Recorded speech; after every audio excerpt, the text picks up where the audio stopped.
Whether you're looking for a basic introduction to Rite of the Nine's Spire of the Watcher dungeon, locations of all collectibles and secret chests, the fastest way to farm Adept and shiny weapons, or the easiest way to beat the hardest Ultimatum difficulty for exclusive rewards, I've got you covered with this full Spire of the Watcher Rite of the Nine guide. Use the timestamps in the video play bar below to skip around to whatever interests you most between mechanics overview, secret chests and collectibles, fast farming methods, or hard Ultimatum mode guides. Or sit back, relax, and enjoy the whole guide. Beginning with the basic mechanics and all of the mechanical changes of the revamped Spire of the Watcher dungeon, all encounters require use of the Arctrician buff, obtained from a Vexy pool dropped by Minotaurs that lasts for 30 seconds and whose duration is increased by 3 seconds every time you successfully turn on an electricity node. Nodes are turned on by shooting them while in possession of the Arctrician buff and remain turned on assuming that they are the next node in the chain. If you are unsure where the next node is in the sequential chain,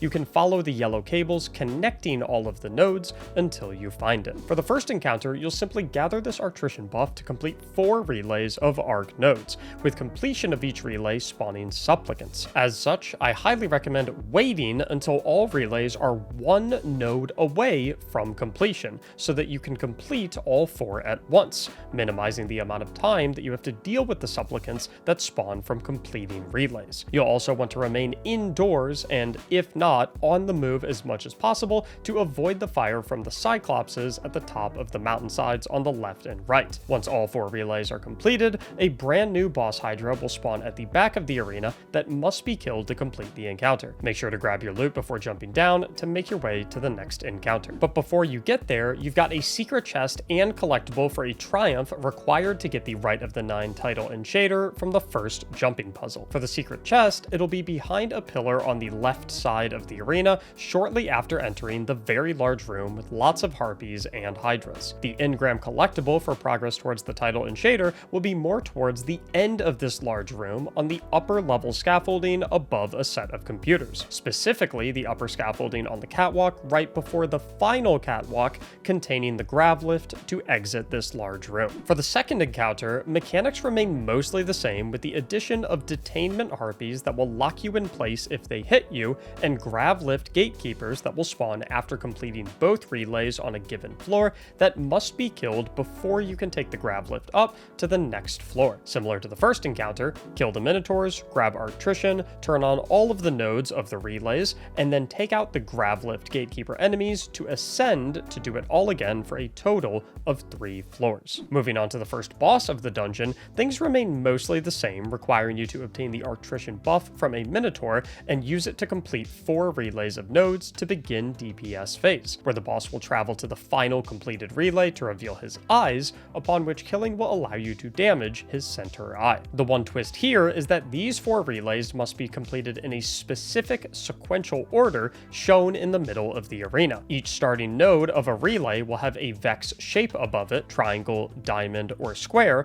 along with a 4-shaped tower in the middle consisting of those same 3 shapes. You must complete the 4 relays to get to DPS phase in the order of that 4-shaped tower from top to bottom. It's worth noting though that the emphasis on the mechanic is the word complete, because you can progress any of the relays in any order without any problems. Simply make sure that the final node on each relay that you shoot is part of a relay represented by a shape that is next in the middle tower. If you do shoot them out of order, however, it's honestly not the biggest deal, as shooting them in the wrong order simply activates a 30-second wipe timer that will kill the fire team unless you complete all 4 relays before that 30 seconds is up. And to be honest, it's a perfectly viable strategy to basically ignore this shape order mechanic entirely by getting all 4 relays to their final node and then shooting all 4 final nodes of each relay in any order. Chase the boss down the catwalk as you beam him,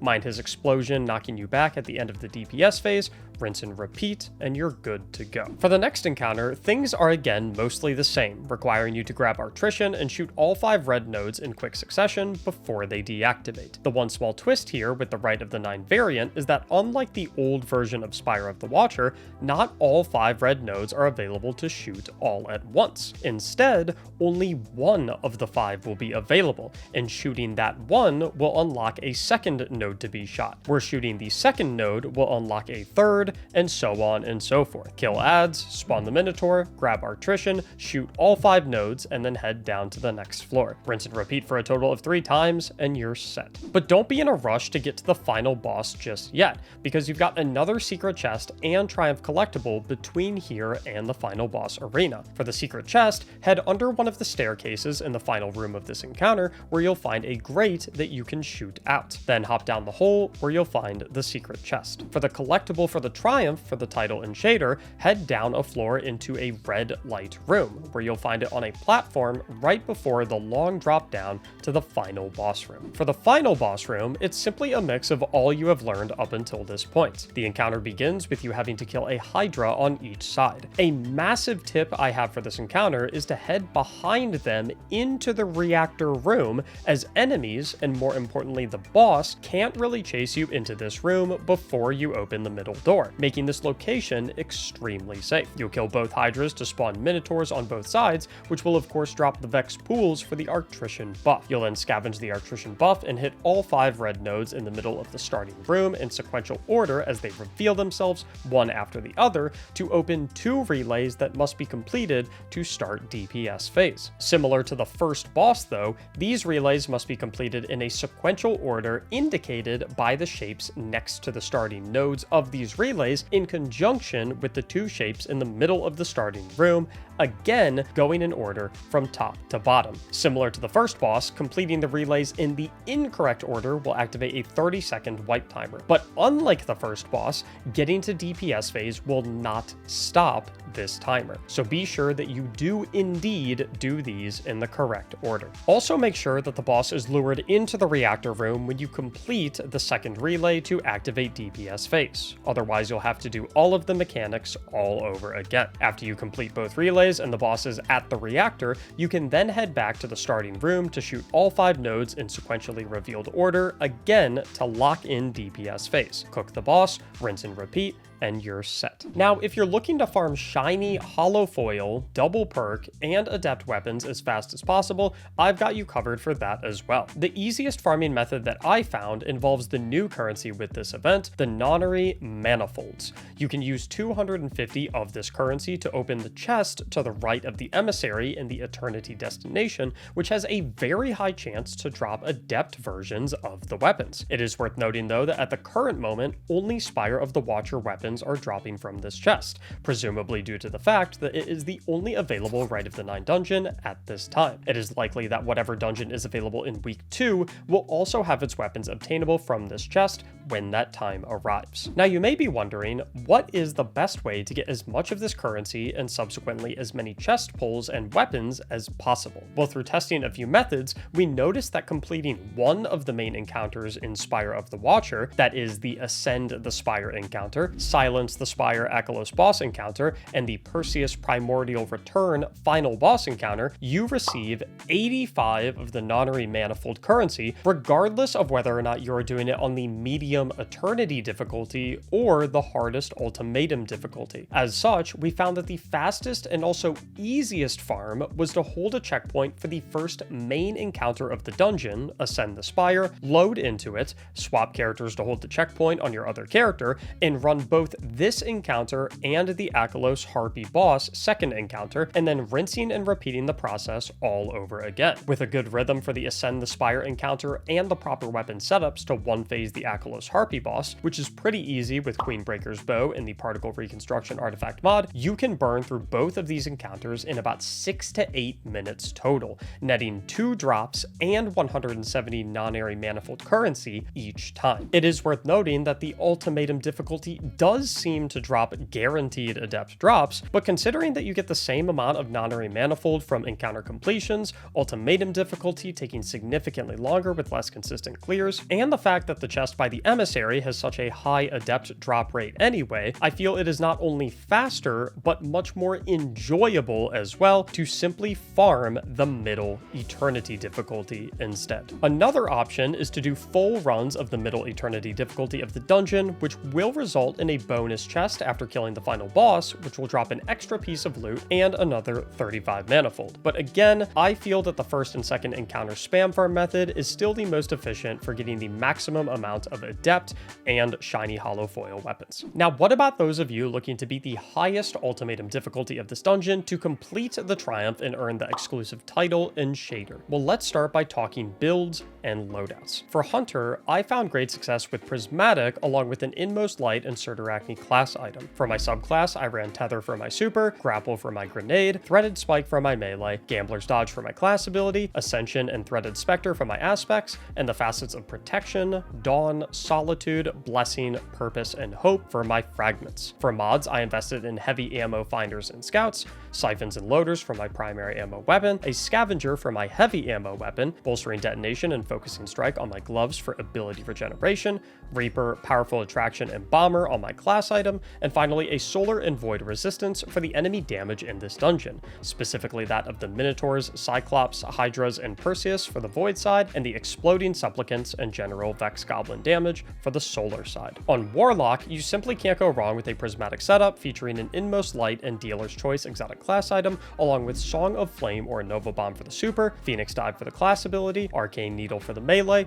Vortex Grenade on the grenade, Feed the Void and Hellion for the aspects, and the facets of Protection, Dawn, Hope, Purpose, and Solitude for the fragments. Armor mod choices are identical to and or follow the same logic as the aforementioned Hunter armor mods. On Titan, as expected, Pure Arc is feeling great with Heart of Inmost Light or Couriers of the Falling Star for the exotic, along with Thunder Crash for super, Rally Barricade for class ability, Dealer's Choice for melee, Pulse Grenade for grenade, Knockout and Storm's Keep for aspects, and the Sparks of Resistance, Frequency, Shock, and Focus for fragments. Similar to the Warlock, armor mod choices are identical to and or follow the same logic as the aforementioned Hunter armor mods. For encounter-specific weapon loadouts and strategies, the intro encounter still isn't too bad even on the max difficulty. My team enjoyed having a dedicated Arctrician relay runner on each side to take care of both relays on that side, while the third player had a more long-range arsenal with perhaps a sniper or a linear fusion rifle to keep the Cyclopses at bay. Once you complete all 4 relays and spawn the tanky boss Hydra, the front left room is relatively safe from enemies and Cyclops fire. For the Ascend the Spire encounter, you'll want the whole fire team rocking anti-barrier snipers, a primary ammo weapon of choice, and Queenbreaker's bow. After completing each pair of relays and spawning the Gravelift Gatekeepers, the Queenbreaker's bow is great for quickly dumpstering them from range. The first floor is relatively simple, allowing you to back into a cubby to smoke the Harpies. On the second floor, you'll be dealing with 3 Hydras at once while being relatively out in the open, making a Titan Rally Barricade along with the Defibrillating Blast artifact mod or a Warlock Healing Rift very valued here. Furthermore, those anti-barrier snipers can shoot right through the Hydra shields like they aren't even there, making them quite useful for this floor. On the final floor, you'll be met by a tanky boss Minotaur. Thankfully though, there is a decent amount of cover here. With 3 supers and heavy ammo, you should be able to take him out rather easily. Just be sure to play smart during this encounter, as you need to complete the encounter with gold rewards to be eligible for the title triumph, which requires you to have less than 2 deaths for the entire encounter. Should you fail this and drop down to silver rewards on the left side of your screen, make sure to wipe and take another crack at the encounter from scratch to ensure that you get the gold completion for the triumph. For the Akalos Harpy boss encounter, you'll actually hang on to the same loadouts recommended for the Ascend the Spire encounter, with the Hunter player swapping their super to Golden Gun and their exotic armor to Celestial Nighthawk. This encounter is surprisingly easy though, even on Ultimatum difficulty. Simply smoke any adds in your way, complete all 4 relays, use snipers to nuke any leftover Harpies that might interrupt your DPS phase as the boss is making his way over to you, then nuke the eyes, mag dump the Queenbreaker's bow and supers, and rinse and repeat to a probable 2-phase. The next encounter before the final boss is similarly a bit of a pushover. Simply run whatever is comfortable and you'll be through rather quickly. The final boss, however, is what most teams will struggle with. You again must make sure you get gold gold rewards on this encounter, meaning that you are allowed only 1 total death through the whole run, and with a forced 3 phase due to Enrage, that can be a bit tough for a lot of teams. For loadouts, we absolutely loved having legendary rockets with auto-loading perks like auto-loading holster, reconstruction, or envious arsenal, along with our 3rd player on Galahorn. Special weapons like area denial grenade launchers, or my personal favorite for this encounter, Wither Horde, also feel spectacular for this encounter. It allows for a DPS rotation that looks something like shooting a rocket, shooting a Wither Horde, firing your primary while your rocket and Wither Horde reload in the background, and rinsing and repeating. Mix in your prismatic grenades and melees in that rotation, along with popping Song of Flame or Nova Bomb from Warlocks, Thunder Crash with Couriers of the Falling Star from Titans, or Tether for weakening from Hunters, and you've got a hefty amount of damage output that makes a 3-phase very, very manageable. But what about surviving on your way to those phases? Well, my number 1 tip, as mentioned before, is to play the first half of every phase from the reactor room, where enemies and the boss can't get to you. Sitting back here allows you to slowly and safely plink away at the Hydras and the other enemies in the starting room, and allows you to run back to retreat in the event that the boss is getting too close for comfort, or you have a bunch of supplicants hunting you down. Before you get to the middle of every phase by killing both Hydras, spawning the Minotaurs, killing the Minotaurs, getting Arctrician, and opening the main door by activating all 5 red nodes in the starting room,